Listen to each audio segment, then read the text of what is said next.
Hey guys, I'm here to preview or give you some tips on the Fallout game that just came out like about a week ago. As you can see, I've got 3 games. I've actually been playing about 5 or 6 total by now, but this one's going to be my best that I've been most successful. So in the very beginning of the game, you're going to get about up to 12 people before everything stops in its tracks. It's going to take a long time to get new incomers. So at that point, once you get 12 people, you're going to want to make sure that you are having pregnancies.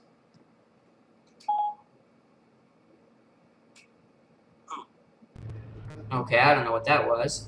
Anyways, so yeah, make sure that you have enough pregnancies to basically maintain a slow growth. You don't want to have too many because if half of your population is pregnant, then anytime you have an invasion or a rad roach infestation or a fire, it's going to be very hard for you to put it out. So make sure that I would recommend having 1 pregnant person per room and no more than that. That would be my maximum. And that's if you're at full capacity. If you're not at full capacity, I would recommend actually having less. So another tip to make sure you're following is in the very beginning of the game, try not to block your early investments. Your first power plant, your first water treatment, and diner should be maxed out with merging. Except for the power plant, I would only merge to 2. According to Reddit, it's actually more efficient that way. My conclusion is that in the beginning of the game, you're going to actually need 4 blocks for power plants to maintain everything.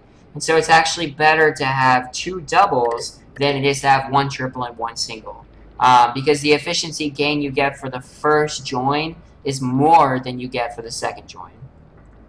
And then after that, once you build the science lab and the med bay, I would recommend only keeping them at 1 block because it's going to be hard to fill up those rooms quickly. You're not really going to gain a lot of new people right away, so don't try to overload that.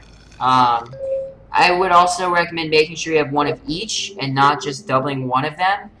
Because radaways are going to be extremely important from about the middle point in the game. If you start getting radiation, it's going to take over your whole dwell space really quickly. I have another game that I got really far in and I didn't keep it in check, and everybody has full radiation now, and I can't get rid of it. Because you can't just get rid of it one by one, you have to get rid of all of it at once. So you might be asking yourself why I have this like lengthy structure going down. The reason I did that was because I'm planning for the future. I did not want to block any of these rooms and not be able to merge them later on. However, I don't have quite enough people to where it would be efficient for me to merge them.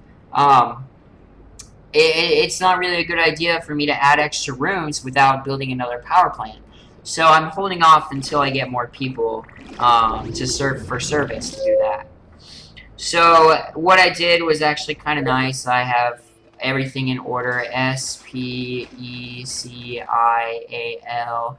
And honestly, I kind of just keep the same people in here because I'm going to have them be highly specialized so that they have a much better effect in the rooms that they're working in. In each one of my rooms, just about everybody has an outfit that gives them what they need. Obviously, this is for perception, so everybody's got very high levels of that. In my strength room, he doesn't have anything on, but that's probably because I don't have one. But for the most part, everybody's got some form of upgrade. Another thing, you should always keep your strong guys with heaviest weapons by the door so they can take out raiders by themselves. So you probably want somebody with high strength, high endurance, mostly high endurance with a very strong weapon. Strength is good too, and probably all the others are good as well. If you get the radio room, I would wait for that a little while, unless you really want it. I have 2 Amadas in here. I spent some money and got some special people. They've actually helped me. I've had about 3 or 4 people come in.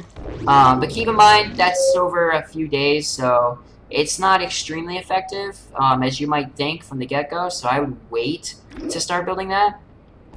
Um, yeah, that's pretty much all I have to say. Make sure that as you're going through, you're only adding a room once you can fill it up. So if you need living spaces, only build about enough living spaces as you predict you're going to be able to handle within that same day. Um, Otherwise, you're kind of just wasting electricity. You have to be very mindful of how you spend your resources and, you know, making sure that you're always at roughly maximum. Because once you start going down, it's very hard to get back up.